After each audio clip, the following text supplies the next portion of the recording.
안녕하세요, 다니쌤입니다. 제가 오늘 말씀드릴 주제는요, 건축주가 궁금해하는 평당 건축비의 비밀입니다.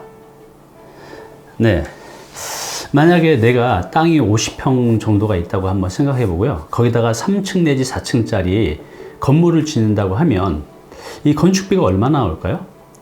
네, 근데 이걸 알아보시면 다양한 곳을 알아보실 수가 있겠지만 천차만별입니다. 자, 그래서 오늘은요, 건축주들이 꼭 알아야 될 이 평당 건축비, 그리고 건축비의 비밀에 대해서 자세히 알아보겠습니다. 자, 보시기 전에 구독, 좋아요 부탁드리겠습니다. 네, 2년 전에 한 50대 남성분이 상담을 오셨습니다. 이분은 서대문구에 거주를 하고 계셨는데요, 아파트가 아니라 한 40년 넘은 단독주택에 거주를 하고 계셨어요. 대지의 크기는 한 70평 조금 넘었는데, 이분이 이제 은퇴를 한 1, 2년 정도 앞두고 계셔서 이거를 이제 철거를 하고 여기다 다세주택을 지어서 한 개층은 본인이 거주하시고 나머지는 이제 임대 사업을 하시려고 이제 준비 중이었습니다. 그래서 그분이 그 당시에 이제 설계사는 본인이 아는 지인이 있고 해서 이제 시공사 아는 데가 있으면 이제 소개를 시켜 달라고 해서 그 당시에 이제 제 거를 짓던 이제 시공사를 소개시켜 드렸어요. 그런데 견적이 그때 한 480만 원, 평당 한 480만 원에서 한 490만 원 이제 나왔었어요. 그래서 그분하고 이제 계약을 하려고 준비 중에 이분이 한 보름 뒤에 전화가 왔어요. 동네에서 평당 350만 원에 해주겠다는 업자가 나타났다는 거죠.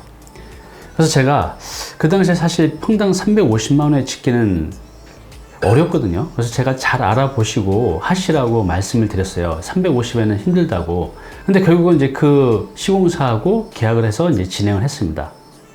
그러고 나서 제가 그분을 잊고 있었는데 한 10개월 정도 지나서 다시 상담을 왔어요. 근데 얼굴 표정이 굉장히 안 좋고 그 10개월 사이에 한 5년은 늙으신 것 같아요. 알아봤더니 결국은 여러 가지 문제로 현장에 서버린 겁니다. 왜 이런 일이 생겼을까요? 요 얘기는요, 왜 이렇게 현장에 서버렸는지 잠시 뒤에 제가 설명하면서 말씀을 드리도록 하겠습니다. 네, 그럼 이 건축주가 궁금해하는 평당 건축비에 대해서 알아볼 텐데요. 당장 건축주가 아닐지라도 시청자 여러분 앞으로 건축주 되실 거잖아요. 그러니까 미리 한번 보시기 바랍니다. 우리가 이제 표준 건축비라는 게 있어요. 이건 뭐냐면 매년 국토교통부에서 고시를 합니다. 여기 보시면 2011년부터 2019년까지 쭉 보여주고 있는데 계속 가격이 올라가죠. 보시면 2010년도에 평당 건축비가 한 500만 원 정도 하는데 2019년도에는 한 630만 원 정도 해요. 왜 이렇게 올라갈까요? 어찌 보면 당연한 겁니다. 인건비 계속 올라가죠. 자재값 올라가죠. 기본적인 물가 상승률이라는 게 있잖아요. 그리고 표준 건축비도 올라가지만 서울 도심 역사권에 있는 이 단독주택들 보면요, 지금도 엄청나게 가격이 올라가고 있습니다.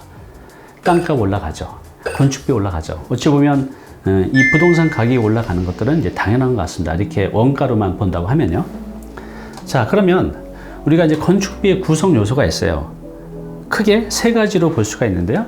인건비, 자재비, 관리비, 이렇게 세 가지가 모여서 우리가 건축비라고 이제 말을 하는데요. 인건비 같은 데는 이제 전체에서 한 40에서 55% 차지하고요. 자재비는 한 25에서 35%, 그 다음에 이제 관리비가 한 12에서 15에서 20% 정도 차지합니다. 이렇게 인건비, 자재비, 관리비가 모여서 우리가 이제 건축비라고 이제 얘기를 할 수가 있습니다. 네, 집 짓는 건축비 얼마나 할까? 이것은 이제 들어보시면 아시겠지만 굉장히 상황에 따라 다릅니다. 보시면요, 건축물의 종류에 따라서도 다릅니다.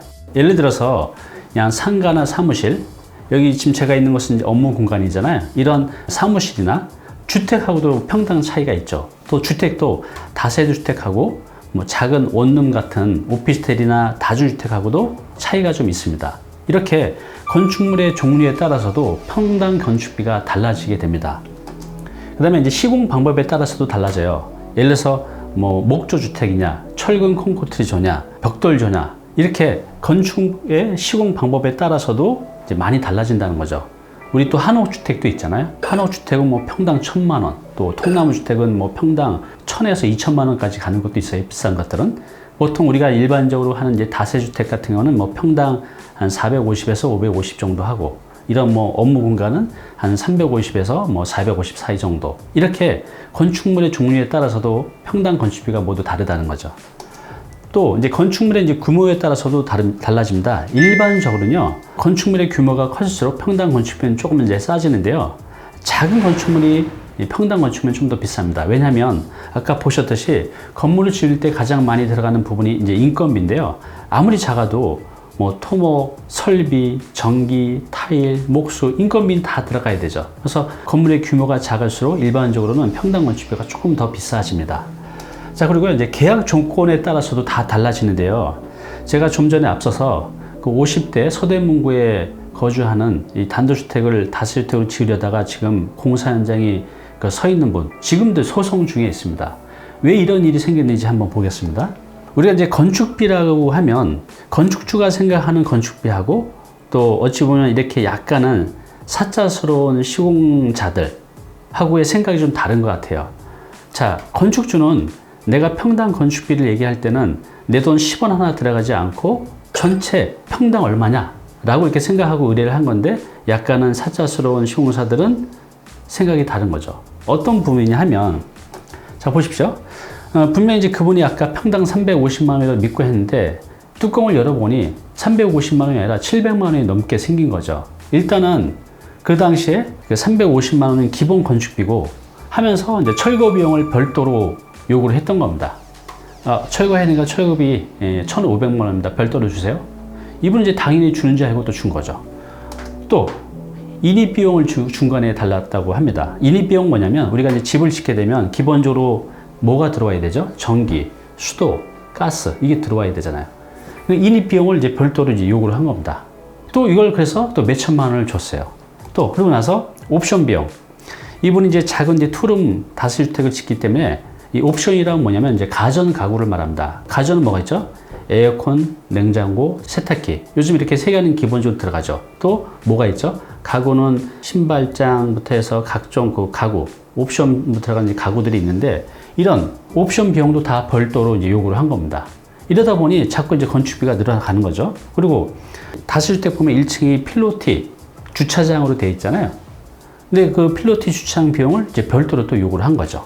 그리고 발코니 확장 비용, 또 각종 민원 비용, 기타 자재값이 인상이 됐다고 해서 또 더 큰 돈을 요구를 하고, 기타 다양한 이제 돈을 추가를 하면서 이분이 이제 돈이 없으니까 이 현장을 멈춰버리고 소송 중에 있는 겁니다. 의외로 이런 사건들이 자주 일어나는 것들을 볼 수가 있어요. 이분도 평당 350만 원이라고 믿고 계약을 했다가 다른 추가 비용이 없다고 생각했던 거죠. 그런데 이런 이제 추가 비용이 나오게 되면서 이제 이런 일이 생겼습니다. 그래서 우리가 계약을 하실 때는 반드시 이런 모든 비용이 포함됐는지 꼭 확인을 하시고 계약을 하셔야 됩니다. 자, 그리고 이제 내외장재에 따라서도 달라지는데요. 우리가 이제 외장재가 뭐가 있죠? 우리가 딱 보면 건물을 보면 대리석으로 된 데도 있고 벽돌로 된 데도 있고 금속도 있고 뭐 드라이비트도 있고 여러 가지가 있잖아요. 그러니까 외장재를 어떤 거를 쓰냐에 따라서 건축비는 달라집니다. 또 내장재 같은 경우도 여러 가지가 있죠. 뭐 샤시, 또 바닥재, 또 수전, 그 다음에 부엌 가구, 또 벽지 등 이런 것들 하나하나를 어느 메이커를 쓰냐에 따라서도 건축비가 많이 차이가 나죠. 그래서 이런 내외장재를 어떤 거를 사용하냐에 따라서도 건축비가 차이가 납니다. 또 건축 현장의 이제 조건에 따라서도 달라지는데요. 제가 예전에 건물을 지을 때 골목이 되게 좁아서 중장비가 못 들어갔어요. 그래서 자재를 다 사람이 옮기는 그런 작업을 했었는데, 이렇게 되면 시간도 길어지고 또 인건비도 많아지기 때문에 이제 평당 건축비가 많아지죠. 그래서 건축 현장의 조건에 따라서도 이제 건축 비용이 차이가 납니다. 또 이제 시공사에 따라서도 달라져요. 이건 이제 그렇게 큰 차이는 없는데요. 기본적으로 자재값의 인건비이기 때문에 큰 차이가 없는데, 업체에 따라서는 자신의 이제 공사 마진을 줄이는 데도 있고 오다를 따내기 위해서 또 충분히 받는 데도 있는데, 그래서 시공사에 따라서도 큰 차이는 아니지만 견적을 받아보시면 이제 차이가 있다는 걸 아실 수가 있습니다. 또 이제 건축 형태에 따라서도 차이가 있어요. 여기 보시면 A, B, C가 있는데, 자, 이거나 연면적, 전체 연면적은 500평이 똑같다고 하면 어떤 게 건축비가 가장 많이 들어갈까요? 네, 요 C가 가장 많이 들어가요. 바닥 면적을 작게 해서 5층으로 올린 거잖아요. 그래서 이 C가 똑같은 연면적 500평이지만 이제 가장 많이 들어간다는 거죠. 그 다음에 B, 그 다음에 A. 이렇게 똑같은 연면적의 공사를 해도 건물의 형태에 따라서 건축비가 좀 이제 달라집니다. 또 뭐 이런 것도 있죠. 똑같은 3층이라고 해도 요거는 층고를 2.7m라고 하고 또 어떤 거는 3.5m라고. 그래서 층고에 따라서도 건축비가 당연히 달라지겠죠. 위에를 이제 복층으로 한다든가 똑같은 한 개층이지만 복층으로 하게 되면 건축비가 또 많이 올라갑니다. 이렇게 건축의 형태에 따라서도 건축비가 달라집니다. 오늘 당신께서 해야 할 일이 있습니다. 네, 건축. 이제 보통 이제 소규모 디벨로퍼라고 하는데 꽤 매력이 있습니다. 왜냐하면 일반인들이 쉽게 할 수 없는 거기 때문에 비교적 안정적으로 큰 수익을 만들어갈 수가 있거든요. 제가 얼마 전에 소개한 그 앵두라는 분이 계셨죠. 이분도 평범한 30대 여성이었는데 부동산 부자도 모르던 그 여성이 1년 동안 공부해서 건물을 하나 지으셨잖아요. 그죠? 그 영상 보지 못하신 분은 아래 링크 달아 놓을 테니까요. 그분의 한번 인터뷰를 꼭 한번 보시기 바랍니다. 제가 무슨 말씀을 드리고 싶냐 하면 우리가 4년 내내 대학을 다녀도 요즘 직장들이 이렇게 어려운데 이거는 1년 정도만 배우면 누구든지 할 수 있다는 거죠. 이 여성처럼. 자, 그래서요. 오늘 영상 기본 이제 건축의 기초인데 한 번 더 보시고요. 앞으로 제가 유튜브에 올리는 이런 건축에 관련된 영상 계속 올릴 테니까요. 공부하시면서 시청자 여러분도 꼭 소규모 디벨로퍼가 되시기 바랍니다.